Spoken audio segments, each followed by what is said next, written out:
Hey everyone, मैं हूं गौरव मिश्रा और आप सभी का स्वागत करता हूं मैग्नेट ब्रेन्स के एक बिल्कुल ही नए सेशन के अंदर। और आज के सेशन में हम क्लास 11th के मैथ्स को और आगे बढ़ाएंगे और इस पर्टिकुलर सेशन के अंदर हम डिस्कस करने वाले हैं मिसलेनियस एग्जांपल्स। भैया कौन से चैप्टर के? रिलेशन एंड फंक्शन वाले चैप्टर के सारे मिसलेनियस एग्जांपल्स आपको इस पर्टिकुलर वीडियो में दमदार तरीके से सॉल्यूशन के साथ मिल जाएंगे।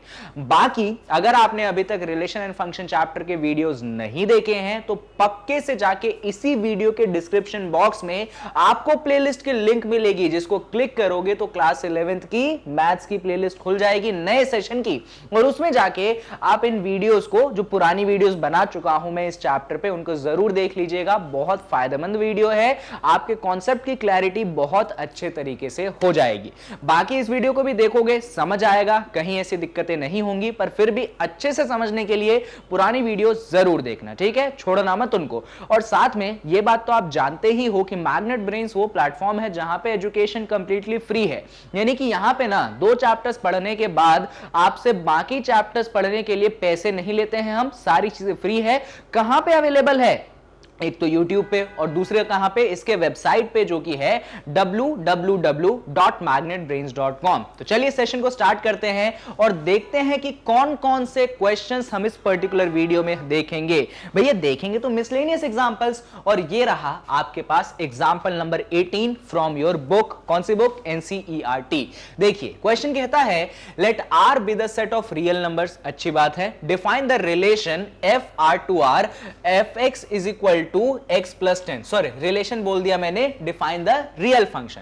तो यहां पे फंक्शन क्या है आपके पास? यहां पे जो आपके पास फंक्शन fx है, ये है आपके पास x प्लस 10। क्या है फंक्शन fx? ये है आपके पास x प्लस 10। आपको ना इसका ग्राफ स्केच करना है। क्या ग्राफ ही स्केच करना है? अच्छा, उन्होंने बोला डिफाइन करो। डिफाइन करने का मतलब होता है बच्चों कि उसका डोमेन निकालिए और उसका रेंज निकालिए। तो अगर मैं डोमेन की बात करूं, डोमेन का मतलब क्या होता है? डोमेन का मतलब होता है कौन कौन सी वैल्यूज आप यहां पे पुट कर सकते हैं, किसकी जगह? x की जगह। तो मुझे बताओ जरा, यहां पे कौन कौन सी वैल्यू आप x की जगह पुट कर सकते हो? कोई लिमिटेशन है क्या? सारे नंबर्स पुट कर सकते हैं क्या? यस सर, हम सारे के सारे नंबर्स पुट कर सकते हैं, कोई लिमिटेशन नहीं है। हम x की जगह सारे के सारे नंबर पुट कर सकते हैं।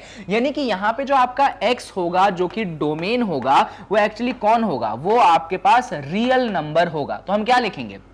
हम लिखेंगे डोमेन रियल नंबर है, इसका मतलब हमारा डोमेन जो है माइनस इंफिनिटी से प्लस इंफिनिटी है। बात खत्म।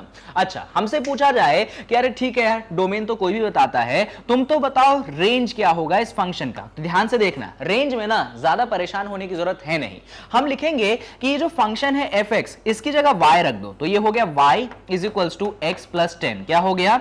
y is equals to x plus 10। अब इसको सॉल्व कैसे करोगे ये बताओ। आपने लिखा y is equals to x plus 10। लिखा यहां पे x को आइसोलेट करो। कैसे आइसोलेट करोगे? x को एक तरफ रहने दो, 10 को इस तरफ भेजो। तो आप लिखोगे y minus 10 is equal to x। क्या लिखोगे? y minus 10 is equal to x। यानी कि आप लिखोगे x की जो वैल्यू है वो हो चुकी है आपके पास y माइनस 10। क्या हो चुकी है x की वैल्यू? y minus 10। एक बात बताओ, तुम्हारा y, इस पे कोई लिमिटेशन है क्या कि कुछ भी y डाल सकते हो? सर कुछ भी y डाल सकते हैं, कोई लिमिटेशन नहीं है। ऐसा नहीं है कि डिनोमिनेटर में है तो 0 नहीं डाल सकते, या कुछ ऐसा है या कुछ वैसा है, ऐसा कोई कंडीशन नहीं है। यानी कि अगर मैं y की बात करूं तो y पे सारी की सारी वैल्यूज आ सकती हैं। सारी की सारी वैल्यूज आने का मतलब यह है कि y में सारे रियल नंबर्स आ सकते हैं, और y होता है आपके पास रेंज। यानी कि कहने का मतलब यह है कि आपके जो फंक्शन का रेंज होगा, यानी कि जो आपका y होगा, ये बेसिकली सारे के सारे रियल नंबर्स होंगे। सारे के सारे रियल नंबर कहने का मतलब ये है कि आपका जो रेंज होगा वो माइनस इंफिनिटी से प्लस इंफिनिटी तक होगा। इस टाइप से आप इस क्वेश्चन को बड़े ही आसान तरीके से आंसर कर सकते हैं, कहीं पे कोई भी समस्या आपके पास नहीं होगी। क्लियर है? अरे सर ग्राफ तो स्केच करो, ये तो डोमेन रेंज निकाले हो आप। चलो अब ग्राफ स्केच कर देते हैं। देखो, ग्राफ स्केच करना ना एक कला है, और ये कला मैं आपको सिखा चुका हूं और इस कला को मैं एक बार वापस से आपको सिखा देता हूं। सुनिए, तो ग्राफ अगर आप स्केच करना चाहते हैं, पहले फंक्शन लिखिए। तो आप बोलेंगे सर हमारा फंक्शन है fx बराबर x प्लस 10। मैं हमेशा कहता हूं कि fx मत लिखो, क्या लिखो, y लिखो। क्या लिखो, y लिखो। तो आप लिखोगे y बराबर x प्लस 10। आपने इस तरीके से यहां पे लिख दिया, बहुत अच्छी बात है। क्या लिख दिया आपने, y बराबर x प्लस 10। अब लिख दिया, ठीक है भाई, कोई समस्या की बात नहीं। ग्राफ कैसे बनाओगे, देखो एक शॉर्टकट होता है। शॉर्टकट क्या होता है कि अगर आपके पास y की पावर 1 दिखे, y की पावर मतलब ये जो वेरिएबल y है इसकी पावर कितनी है सर, 1 है। यहां पे जो वेरिएबल x है कितनी पावर है, 1 है। यानी कि जो दोनों वेरिएबल्स हैं उनकी पावर क्या है, 1 है। भैया जब दोनों वेरिएबल की पावर 1 है, इसका मतलब ये जो चीज आपके सामने बनी है ना, इसका अगर ग्राफ बनाओगे वो एक स्ट्रेट लाइन बनेगी। क्यों स्ट्रेट लाइन बनेगी, तो मैंने सिखाया था। एक्चुअली ये एक लीनियर इक्वेशन इन 2 वेरिएबल हो गई। Class 9th and class 10th थोड़ा सा याद करिए। लीनियर इक्वेशन इन 2 वेरिएबल में 2 वेरिएबल्स होते हैं, दोनों वेरिएबल का पावर 1 होता है, वही तो है। और अगर आपको याद होगा तो लीनियर इक्वेशन इन 2 वेरिएबल का जो ग्राफ बना करता था वो एक स्ट्रेट लाइन बनता था। अब उस स्ट्रेट लाइन को बनाए कैसे हम, अगला चैलेंज वो आता है। तो देखिए, स्ट्रेट लाइन को बनाने के लिए आपको हमेशा 2 सॉल्यूशन निकालने हैं। कितने सॉल्यूशन निकालने हैं, हमेशा 2 सॉल्यूशन निकालने हैं। अब 2 सॉल्यूशन निकालोगे कैसे, वो देखो। इसी इक्वेशन में सबसे पहली बार पुट करोगे, क्या पुट करोगे, x बराबर 0 कर दो भैया पुट। कितना पुट करोगे, x बराबर 0 कर दिया। तो y की वैल्यू हो गई 0 प्लस 10। सॉल्व किया तो y की वैल्यू हो गई आपके पास 10। कितनी हो गई, 10। यानी कि हमने ये देखा, जब हमने x 0 डाला तो हमारा y 10 आया। जब हमने x 0 डाला हमारा y 10 आया, मतलब हमारे पास पहला सॉल्यूशन आ चुका है 0,10। जानते हो ना, x आगे लिखाता है, y पीछे लिखाता है, तो 0,10 पहला सॉल्यूशन है। अब दूसरा सॉल्यूशन कैसे निकालोगे, तो सुनो। इसी इक्वेशन में पहली बार आपने x बराबर 0 डाला था, तो ऐसा करिए ना, दूसरी बार y बराबर 0 डाल दीजिए। तो हम यहां पे लिखेंगे put y is equals to 0। क्या लिखेंगे, put y is equal to 0 लिख दिया। तो ये हो गया 0 is equals to x plus 10। बहुत अच्छी बात है, इसको अपन ने सॉल्व किया, 10 को इस तरफ भेजा तो माइनस 10 हो गया। तो यहां पे हमने ये देखा कि x की वैल्यू हमें मिल गई माइनस 10। अब ध्यान से देखिएगा, आपने पुट किया था y बराबर 0, आया क्या, x बराबर माइनस 10। x आगे लिखाता है, y पीछे लिखाता है, यानी कि सॉल्यूशन आ चुका है -10,0। क्या आ चुका है सॉल्यूशन, -10,0। तो यहां पे 2 सॉल्यूशंस आ गए आपके पास, एक आ गया 0,10, दूसरा आ गया -10,0। अब क्या करना है, तो वही कार्टेशियन प्लेन बनाना है, x एक्सिस बनानी है, y एक्सिस बनानी है, इन दोनों पॉइंट्स को प्लॉट करना है, उन दोनों पॉइंट्स को ज्वाइन कर देना है, ग्राफ क्या हो जाएगा, बन जाएगा। तो चलो आते हैं अपन ग्राफ बनाते हैं, ध्यान से देखना सारी बातें। तो सबसे पहले बना लो अपना y एक्सिस, फिर बना लो अपना x एक्सिस। बहुत बढ़िया। पॉइंट्स क्या क्या है, तो पहले मार्क कर लेते हैं। मान लीजिए, अरे यहां पे एक थोड़ा सा ध्यान रखना, पॉइंट्स जो है ना थोड़े बड़े बड़े हैं, -10,0 और ये सब है, इसीलिए इसको थोड़ा सा, मुझे ऐसा लगता है इसको इसको इधर थोड़ा सा बनाओ। रुको मैं थोड़ा सा हल्का सा मॉडिफाई करता हूं। मेरा x है आई थिंक 0, 10 और y है -10, 0। समझ गया मुझे किसे बड़ा बनाना है। मैं कुछ इस तरीके से डायग्राम को बनाऊंगा तो मेरा डायग्राम जो है एकदम परफेक्ट बनेगा। चलिए देखिए, ये हो गया मेरा x, ये हो गया मेरे पास ओरिजिन, ये हो गया मेरे पास x डैश, क्लियर। ये हो गया मेरे पास y, ये हो गया ओरिजिन और ये हो गया मेरे पास y डैश, क्लियर, बढ़िया। अब पॉइंट्स मार्क कर दें, कर दो सर। पॉइंट्स मार्क करोगे तो इधर बोल दो -1, ये हो गया आपके पास -2, ये हो गया इधर ऊपर की जगह नीचे लिखो, रुक जाओ, ये हो गया -1, ये हो गया -2, ये हो गया -3, ये हो गया -4, ये हो गया -5, ये हो गया -6, इधर -7, इधर -8, इधर -9, इधर -10। ठीक है, ऊपर कुछ मार्क कर दो पॉइंट्स, इधर ही जरूरत पड़ेगी। 1, इधर 2, इधर 3, इधर 4, इधर 5, इधर 6, इधर 7, इधर 8, इधर 9, इधर 10। ये आपने पॉइंट्स मार्क कर दिए। चलिए अब मुझे बताइए पहला सॉल्यूशन क्या था सर, 0,10 था। 0,10 का मतलब समझते हैं आप, x 0 होगा, y 10 होगा।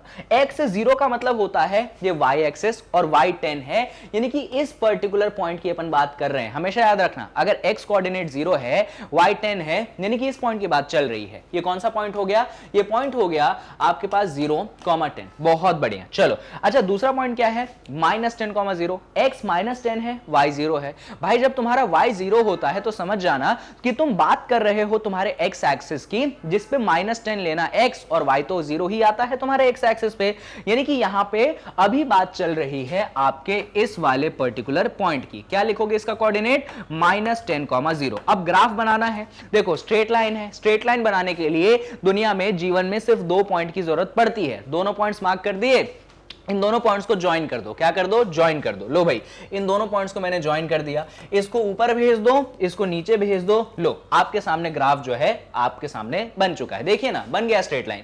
अब लोग पूछेंगे ये किसका ग्राफ है, तो आप बोलोगे कि भाई ये ग्राफ है हमारे y = x + 10 का। सिंपल सवाल, सिंपल आंसर, कहीं पे कोई कंफ्यूजन नहीं सर, कहीं पे कोई कंफ्यूजन नहीं है। चलिए, बहुत बढ़िया, आई होप आपको चीजें समझ में आई होंगी, कहीं कंफ्यूजन नहीं होगा। रुको, मैं आपको स्क्रीनशॉट वगैरह लेने का टाइम दे देता हूं, जिससे आप अगली बार सॉल्यूशन को समझ सको जब अकेले में देखो। तो ये सारी चीजें लिखो, देख लिया, मिटा दूं, ठीक है भाई, मिटा देते हैं। अभी इधर आ जाओ, इस सारी चीजों को लिखो, कैसे सॉल्यूशन निकालते हैं, लिख लिया, मिटा दें, मिटा देते हैं। चलिए, और लास्ट में आप इस तरफ आ जाइए जहां पे मैंने सॉल्यूशन का बाकी हिस्सा यानी कि ग्राफ बनाया है। लिख लिया, बना लिया, चलो अच्छी बात, इसको भी हटा देते हैं। और अपन कहां आ जाते हैं, अपन आ जाते हैं एग्जाम्पल 18 के बाद किस पे, अपन आते हैं एग्जाम्पल 19 पे। एग्जाम्पल 19 जो है बड़ा इंटरेस्टिंग एग्जाम्पल है। इंटरेस्टिंग इसलिए है क्योंकि यहां पे जो एग्जाम्पल में चीजें दी गई है ना, कहीं पे भी नंबर नहीं देखोगे। देखो, सारी चीजें वेरिएबल में बातें चलती हैं और बच्चे कंफ्यूज हो जाते हैं कि सर जब वेरिएबल में बातें चलेंगी तब अपन क्वेश्चन को कैसे सॉल्व करेंगे। तो चलो अपन देखते हैं। यहां पे हम देखते हैं कि एक रिलेशन अपने को डिफाइंड है, फंक्शन नहीं है, रिलेशन डिफाइंड है। क्या है रिलेशन डिफाइंड, मैं लिखता हूं, देखिए रिलेशन हमें बोला गया है R, और इसको डिफाइन किया गया है कुछ इस प्रकार से, a, b सच दैट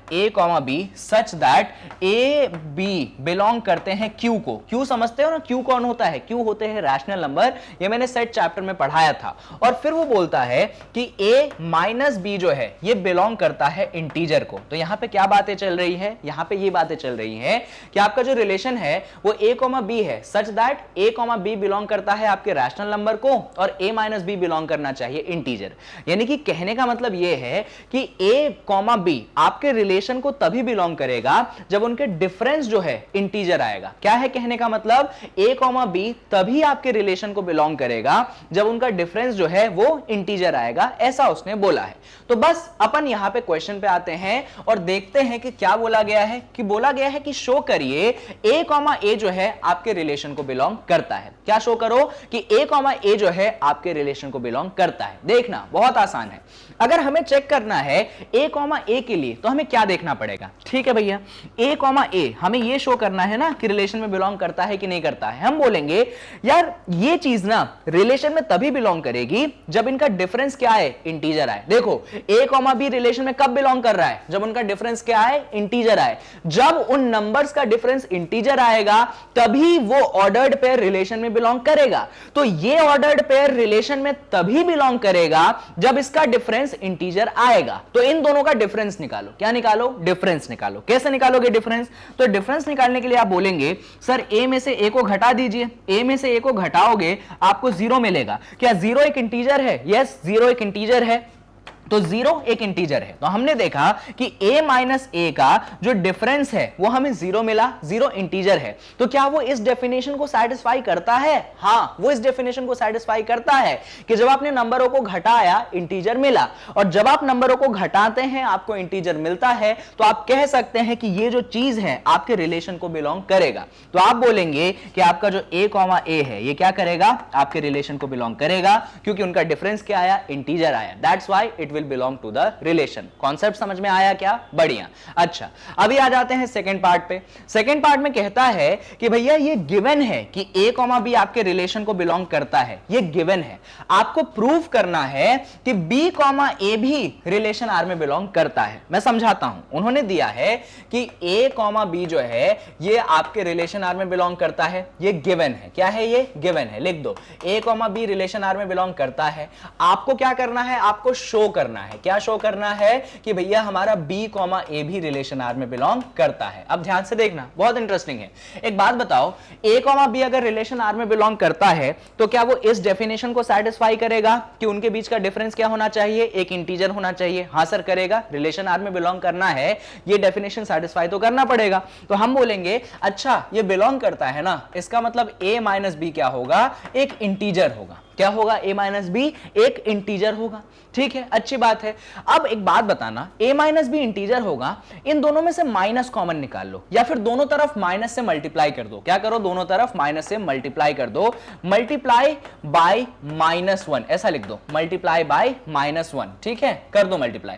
तो ये हो गया माइनस ए। ठीक है, माइनस से मल्टीप्लाई किया तो a क्या हो गया? माइनस ए, माइनस बी क्या हो गया? Plus B. इसमें तो दिक्कत होनी नहीं चाहिए, माइनस से मल्टीप्लाई किया, a हो गया माइनस ए, माइनस बी क्या हो गया? Plus B. अच्छा, किसी इंटीजर को -1 से मल्टीप्लाई करोगे तो क्या मिलेगा? किसी इंटीजर को -1 से मल्टीप्लाई करोगे तो क्या मिलेगा? क्या एक इंटीजर मिलेगा? नहीं यकीन हो रहा है? सुनो देखो, मान लो तुम्हारे पास 2 था, तुम्हारे पास क्या था? 2 था, तुमने 2 को माइनस से मल्टीप्लाई कर दिया, क्या मिला? -2 मिला। -2 इंटीजर है? हाँ सर है। अगर मान लो तुम्हारे पास इंटीजर था -3, तुमने -3 को माइनस से मल्टीप्लाई कर दिया, क्या मिला? तुम्हें 3 मिला। क्या 3 इंटीजर है? यानी कि जो भी नंबर इंटीजर होता है उसको माइनस से मल्टीप्लाई करने पे तुमको इंटीजर मिलता है। जैसे कि -3 इंटीजर था, उसको माइनस से मल्टीप्लाई करने पे जो नंबर मिला वो तुम्हें क्या मिला? वो तुम्हें इंटीजर मिला। यही खेल है यहां पे। यानी कि ऑल्दो मैंने यहां पे माइनस से मल्टीप्लाई करने पे -a प्लस बी बनाया, ये अभी भी किसको बिलोंग करेगा? ये अभी भी इंटीजर को बिलोंग करेगा। एक्सप्लेनेशन वहां दिया है कि इंटीजर को माइनस से मल्टीप्लाई करने पे वो चेंज नहीं होता है, वो इंटीजर ही रहता है। बात खत्म। अब इस -a प्लस बी को अरेंज किया जा सकता है क्या? हाँ किया जा सकता है। कैसे?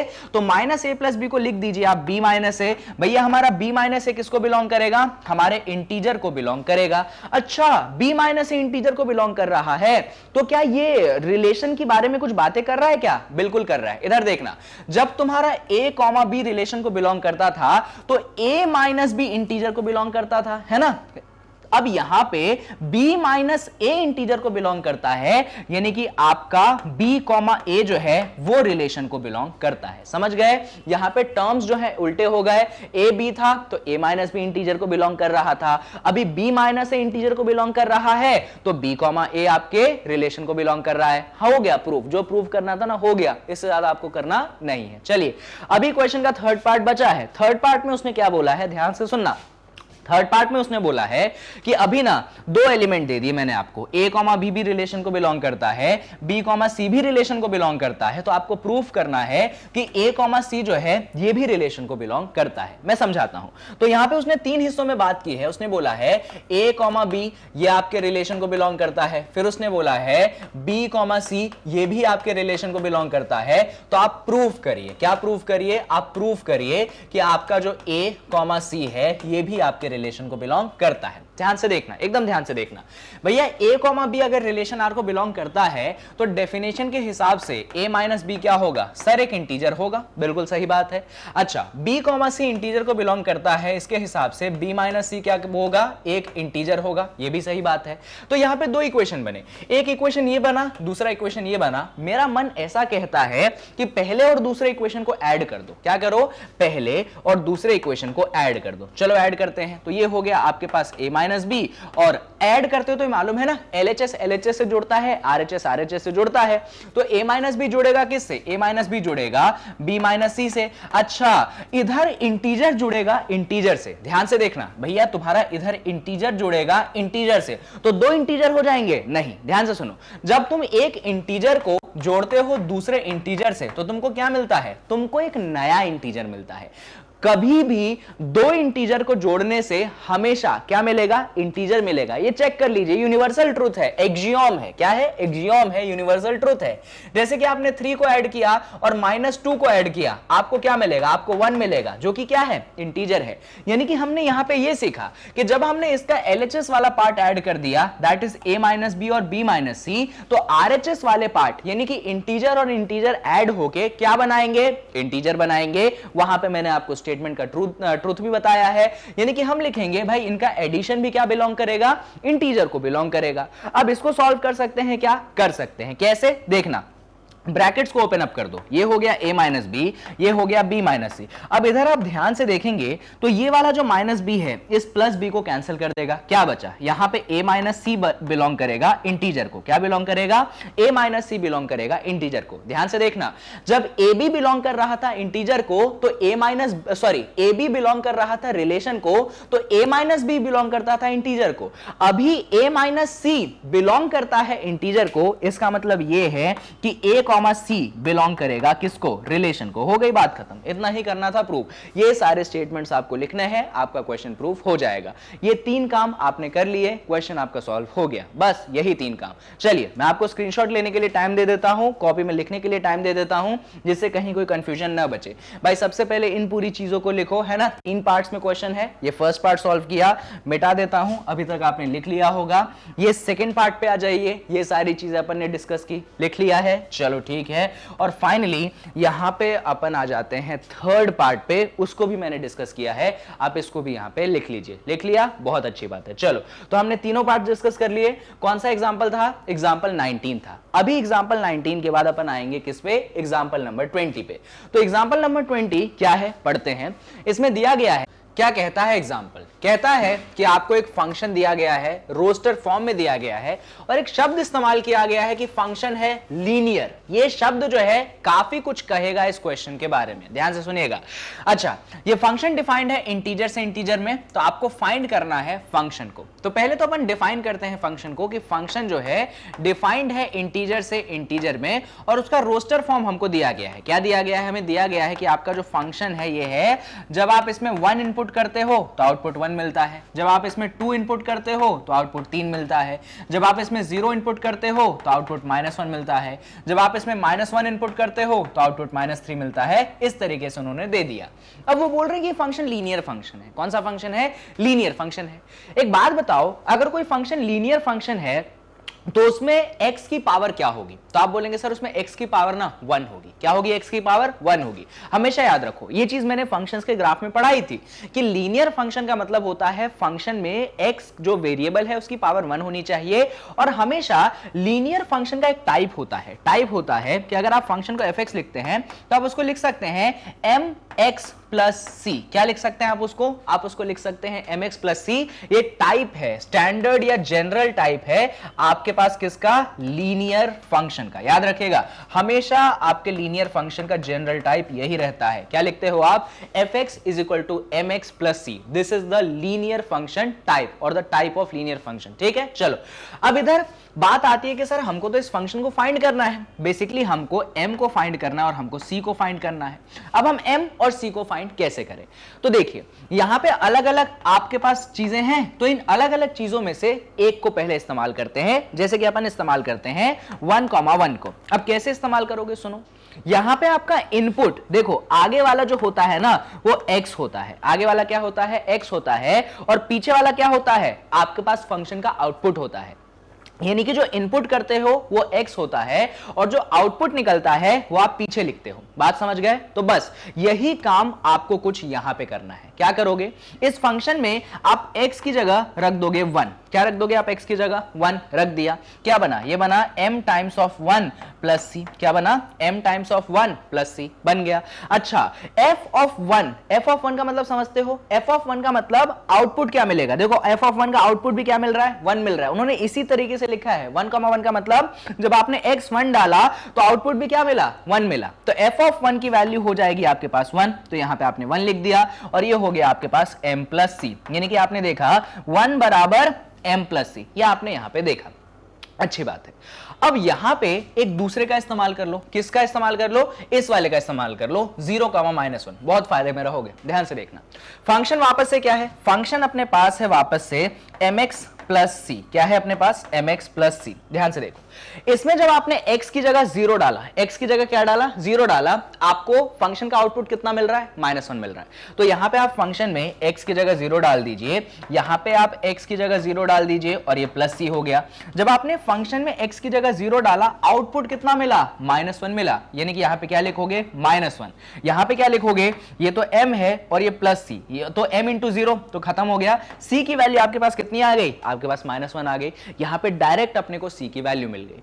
अब ये जो c की वैल्यू -1 मिली है, इस -1 को आप इसमें सब्स्टिट्यूट कर दीजिए। चलो करते हैं सब्स्टिट्यूट, कर देते हैं सब्स्टिट्यूट। तो सब्स्टिट्यूट करोगे तो 1 बराबर m प्लस c की जगह क्या रखेंगे हम, -1 रखेंगे। सॉल्व करते हैं तो ये हो गया 1, ये हो गया m, प्लस माइनस माइनस, बहुत बढ़िया, माइनस को इस तरफ भेजो, -1 को इस तरफ भेजो, तो 1 + 1 यानी कि m की वैल्यू क्या हो गई, m की वैल्यू आपके पास हो गई 2। तो हम बोलेंगे हमारे पास m की वैल्यू कितनी है, 2 है। भैया c की वैल्यू हम पहले ही निकाल चुके हैं माइनस, तो हमारा फंक्शन क्या है, हमारा फंक्शन हमने बोला था mx + c। ध्यान से देखना, हमने फंक्शन बोला था mx + c, ठीक है। अब देखो m2 है, c -1 है, m2 है, c -1 है, यानी कि फंक्शन जो है वो हो चुका है 2x - 1। फंक्शन क्या हो चुका है, 2x - 1। बात खत्म, ये आपके पास आ गया फंक्शन। सिंपल सा तरीका, दो कोई सी भी वैल्यू चूज करो, उसको पुट करो, इक्वेशंस बनाओ, उसको सॉल्व करो, बेसिक काम है, ठीक है। इतना कोई लोड नहीं लेना है इसमें, बस इतना ध्यान रखना, आगे वाला कहलाता है इनपुट यानी कि x, और पीछे वाला कहलाता है आउटपुट यानी कि f(x). बढ़िया, चलो आ जाओ, लिख ही लिया होगा, सीख ही लिया होगा। बढ़ते हैं एक और सवाल की तरफ, और अगला सवाल अपने पास कुछ है ये। तो यहां पे अपने पास जो ये फंक्शन है ना, इस फंक्शन का अपने को डोमेन फाइंड करना है। क्या फाइंड करना है, डोमेन फाइंड करना है। कैसे फाइंड करेंगे डोमेन, देखो तो फंक्शन क्या है, फंक्शन है हमारे पास, ऊपर है x² + 3x + 5 और नीचे है आपके पास x² - 5x + 4। इस तरीके से आपको फंक्शन दिया गया है। इसमें ये जो हिस्सा है, पूरा इंटरेस्ट जो है ये नीचे वाला हिस्सा है, x² - 5x + 4। आप जानते हैं कि कभी भी कोई फंक्शन न्यूमरेटर अपॉन डिनोमिनेटर के फॉर्म में लिखा होता है तो उसका जो डिनोमिनेटर है वो 0 नहीं होना चाहिए। क्या नहीं होना चाहिए, 0 नहीं होना चाहिए।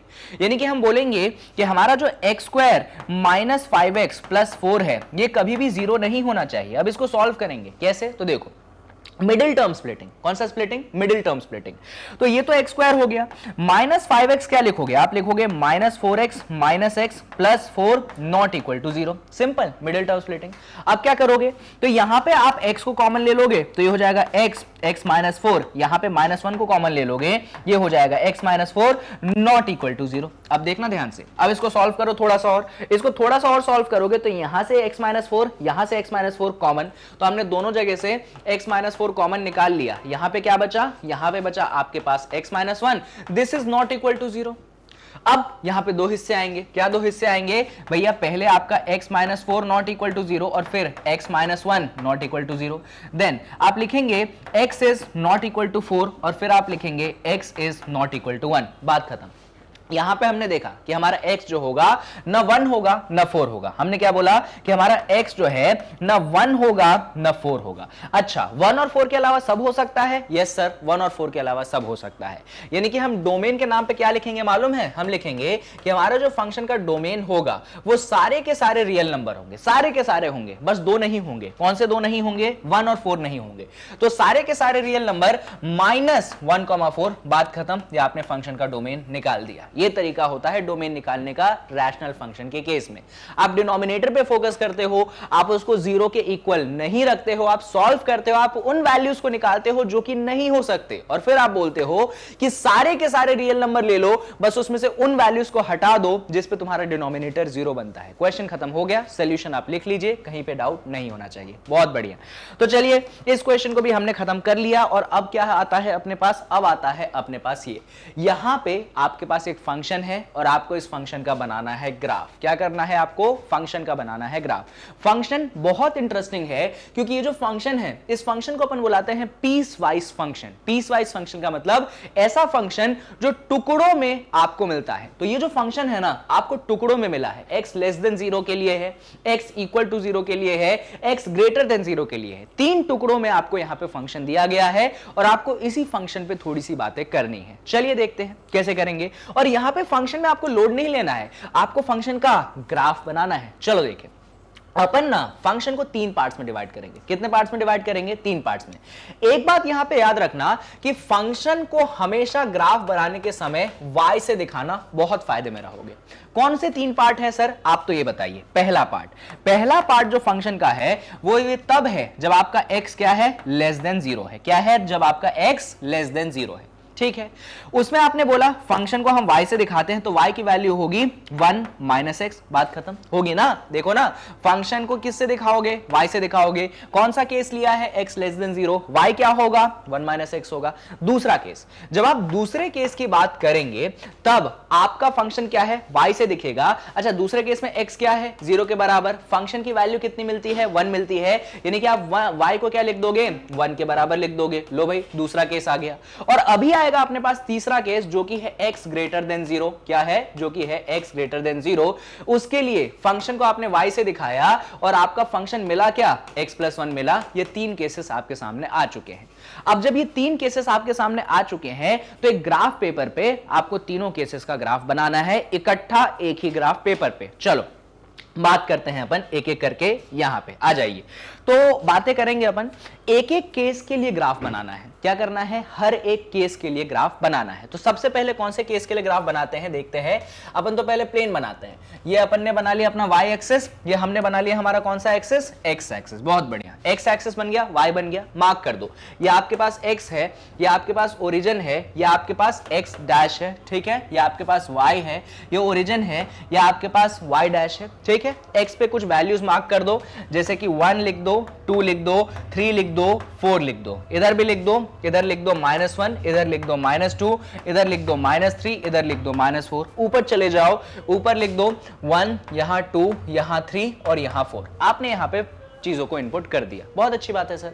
अब सबसे पहले कौन से केस की बात करना चाहते हो, तो मैं सबसे पहले केस की बात करना चाहता हूं x लेस देन 0। अरे इधर कंफ्यूज मत होना, ये 10 नहीं है, ये मेरा ओरिजिन है, ठीक है, ओरिजिन है। x लेस देन 0 की बात कर लेते हैं। चलो आ जाओ, x लेस देन 0 की सर आप बात कर लोगे वो तो ठीक है, ग्राफ बनाओगे कैसे। अच्छा, इक्वेशन क्या है, y is equals to 1 minus x, यही इक्वेशन है ना। चलो ध्यान से देखना, इक्वेशन है अपने पास y is equals to 1 minus x. इसका इक्वेशन बनाना है, दो काम करने हैं। कौन से दो काम करने हैं, दो पॉइंट्स निकालने हैं जिसके लिए अपने को सॉल्यूशन मिले। तो देखो सबसे पहला पॉइंट कैसे निकालूंगा मैं, सबसे पहला पॉइंट मैं ऐसे निकालूंगा कि भाई इसमें x की जगह आप पुट कर दीजिए 1, x की जगह क्या पुट कर दीजिए 1 पुट कर दे, चल जाएगा, कोई दिक्कत तो नहीं होगा। अरे सर कैसी बात कर रहे हो, गलत बोला मैंने, क्यों बोला सर, कंडीशन है x लेस देन 0 और आप पुट कर रहे हो x बराबर 1, ऐसा थोड़ी चलेगा। x लेस देन 0 वाली वैल्यू पुट करो ना सर, जैसे कि हमने पुट कर दिया x की वैल्यू -1, अभी चल जाएगा ना भैया, लेस देन 0 है -1, ठीक है, x की वैल्यू पुट कर दो -1, कर दो पुट, तो y की वैल्यू क्या होगी 1 माइनस ऑफ -1। सॉल्व करते हैं, क्या होगी y की वैल्यू 2 होगी, क्या होगी y की वैल्यू 2 होगी। तो जब आपने x की जगह -1 पुट किया, y कितना मिला 2 मिला। जब आपने x की जगह -1 पुट किया, y कितना मिला 2 मिला, यानी कि एक पॉइंट आपके पास हो गया -1,2। दूसरा पॉइंट, दूसरे पॉइंट के लिए क्या करोगे, x की जगह पुट कर दो -2, x की जगह क्या पुट कर दो -2, कहां, इस इक्वेशन में, किस इक्वेशन में, इस इक्वेशन में कर दो पुट।